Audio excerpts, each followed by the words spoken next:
तो नमस्कार दोस्तों, स्वागत है आपका हमारे एक नई वीडियो में।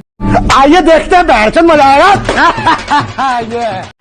तो दोस्तों, खेसारी लाल यादव जी झारखंड में स्टेज शो करने गए थे। पलायू में, मलायू अरे कुछ भी था, वही उसी में गए थे स्टेज शो करने। तो उसी स्टेज शो में खेसारी लाल जी के ऊपर पत्थर चलाए गए, लेकिन वो पत्थर खेसारी लाल जी को नहीं, नाचने वाली को लगा। तो आइए हम इसी के बारे में जनता से पूछते हैं कि उनका क्या जवाब है। तो हाँ मैडम, अभी खेसारी लाल जी के ऊपर पत्थर चलाया गया, लेकिन वो पत्थर खेसारी लाल जी को नहीं, डांसर को लगा। अगर गलती से खेसारी लाल जी को लग जाता तो क्या होता?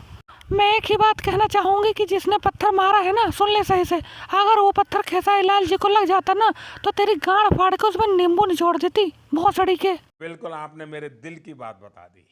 जिसने पत्थर मारा है उससे एक बात कहना चाहूँगा मैं कि अबे साले, तूने खेसारी भैया को मारा, उन्हें तो पत्थर लगा नहीं, लगा डांसर को जाके। अब साले तेरी मौसी नाचेगी वहाँ।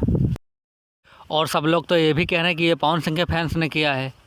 हाँ, तो पवन सिंह के फैंस नहीं मारा है, खेसारी भैया के फैंस थोड़ी ना मारेंगे।